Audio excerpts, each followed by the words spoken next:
So in today's video, I will be going through every adverse side effect I suffered whilst I was on olanzapine.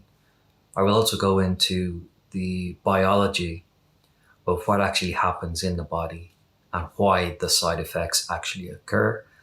And I'll also go into some of the metabolic changes that can happen as a result of being on olanzapine. So weight gain is a very common side effect of olanzapine, and it may affect more than 1 in 10 people. So basically, olanzapine can slow down the body's metabolism, which means that the body burns fewer calories, even at rest, and even if you're not eating more than you usually would. Another thing that can happen whilst being on olanzapine is that olanzapine can induce insulin resistance.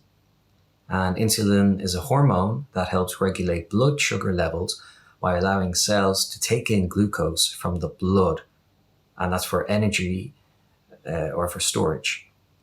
Olanzapine can also reduce lipolysis. So lipolysis is the process where the body breaks down fat and then turns it into energy.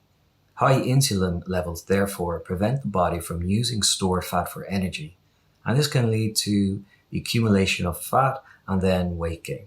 So overall, whilst on olanzapine, in all likelihood, it reduces your body's ability to burn fat for energy.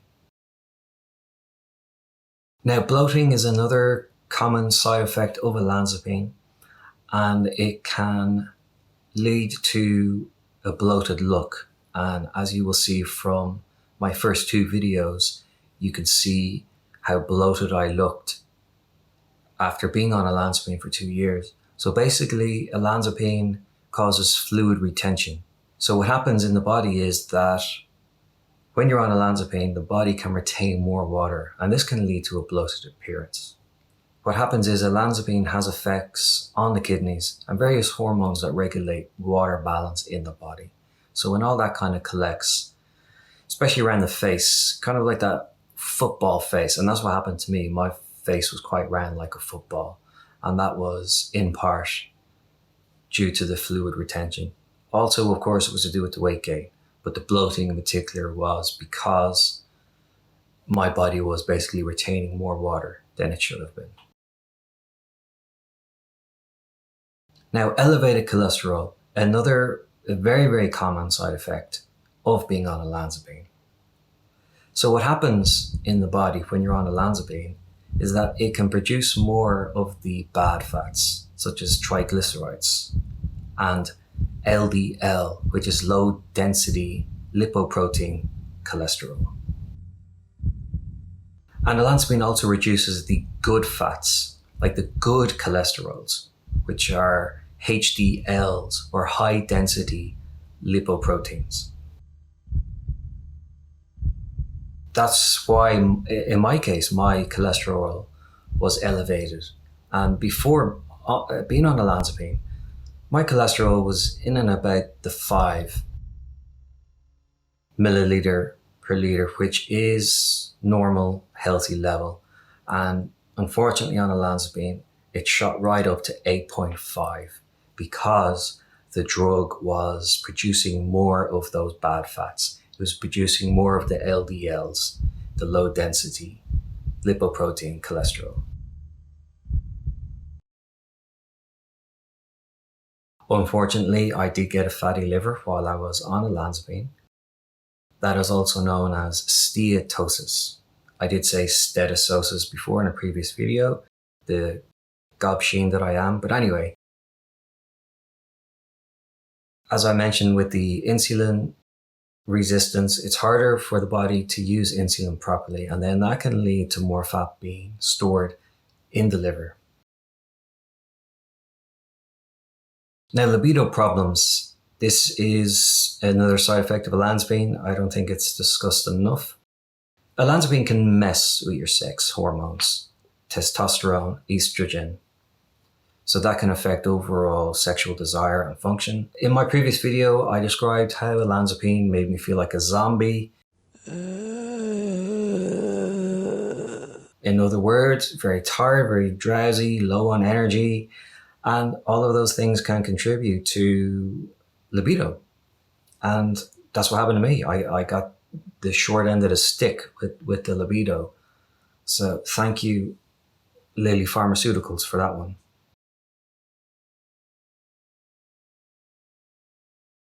Acid reflux and heartburn. Now that was a really, really bad one. And I still to this day have acid reflux and heartburn problems. So olanzapine can actually slow down how quickly food moves through your digestive system.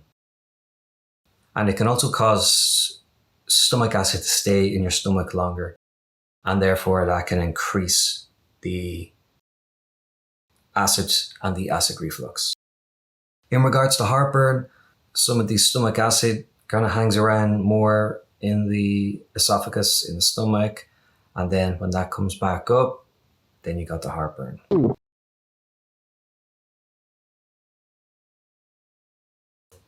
So olanzapine and alcohol. I did have the odd drink, the odd unit, whilst I was on olanzapine. A lot of you watching this might say, well, John, that's your own damn fault for drinking while you're on antipsychotic drug. However, it was in moderation. Now, the reason I want to bring this up is because I did limit myself to certain units, the units that are recommended per week. Okay, I stayed pretty close to that. But even though I was staying close to that, I still had severe adverse reactions to alcohol. And I'm talking 2 glasses of wine. Towards the end of my time on olanzapine, I was living in Spain, so I did like to have some wine with my dinner. And after 2 glasses of wine, everything will come up. Breakfast, lunch, dinner, the 2 glasses of wine, dessert, you name it, everything came up because the olanzapine made it come up. So alcohol on one side can irritate the stomach lining and increase stomach acid. That can lead to discomfort and nausea. And when combined with the olanzapine, which can also irritate the stomach lining, when you put those two things together, if it's 2 units of alcohol, for example, well, it's like a stick of dynamite going off in your guts. And that's what happened to me.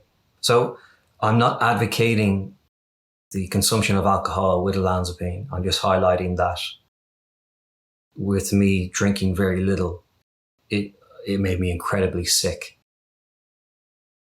Now, another side effect that I suffered from whilst being on olanzapine is bile, the production of bile. And what was happening in my case is that I was waking up in the middle of the night with bile and choking. So the sciencey, for lack of a better word, term for that is GERD, G-E-R-D, which is gastroesophageal reflux. So, as mentioned before, olanzapine can retain stomach acid. That can lead to the production of more bile. And it's quite alarming for me because, like I said, I was waking up in the middle of the night with bile and choking on it. And the bile was coming out of my mouth and it was coming out of my nostrils as well. That side effect in particular was really the last straw for me. When that started happening, I said, well, olanzapine. And that's when I decided to stop taking it. So another side effect is shortness of breath. And this is something, unfortunately, that I still have 2 years later. It's 2 years this month since I stopped taking olanzapine. And shortness of breath is still there, and a little bit of sleep apnea. And I still have to find out if it's a direct link to the olanzapine. And if it is, well, I will be rattling some cages in that regard. So olanzapine it's a relaxant. So it does relax the central nervous system, especially with long-term use. And as you know, I was on it for 2 years. So it can lead to a condition called respiratory dyskinesia. And that's where the muscles involved in breathing move in abnormal or uncoordinated ways. And that can cause irregular and disrupted breathing patterns. And it's really very, very annoying because I didn't have this problem before the olanzapine. And I've had it ever since being on the olanzapine. And now we have dysphagia, which is difficulty swallowing. And again, like the shortness of breath, this is a side effect that has stayed with me, even though I'm off the drug 2 years. So, as I mentioned, olanzapine is a relaxant. It relaxes the central nervous system, so it can actually block the chemicals that are involved in swallowing.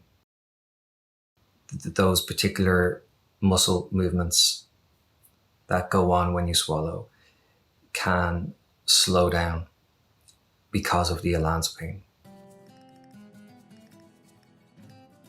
When this started happening, I was living in Spain at the time, and I would be in a restaurant and having difficulty swallowing my food, and I didn't know what the hell was going on. And I actually did send some emails to the secretary of the person that prescribed the drug for me, and they didn't have an answer for me. They didn't know what was going on. So that was quite distressing. It's only in retrospect that I know it was a direct result of being on olanzapine, because I only really started doing all this research after coming off olanzapine and doing a retrospective on all of the different side effects and putting it all together and saying, yes, all of these side effects were related to the olanzapine and nothing else. So thank you for watching this video, and thank you for watching all of the other videos. For everyone who has subscribed and dropped a comment and shared my videos, I really appreciate it. Please do continue to do that. And the community that has been built around these videos is growing, and that's great to see.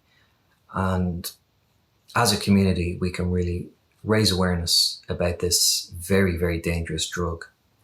And by raising more awareness, we can hopefully stop psychiatrists prescribing olanzapine off-label without a diagnosis. It's immoral, it's wrong, and it needs to stop. And I'm the guinea pig in this story. I was on olanzapine for 2 years, a drug I never should have been on, and I suffered most of the terrible side effects, the common side effects. And I did that so you don't have to. But if someone has prescribed olanzapine for you and you might be apprehensive after watching this, do please get some professional advice before you do anything. And thanks again for watching. Don't forget to subscribe, and I'll catch you on the next one.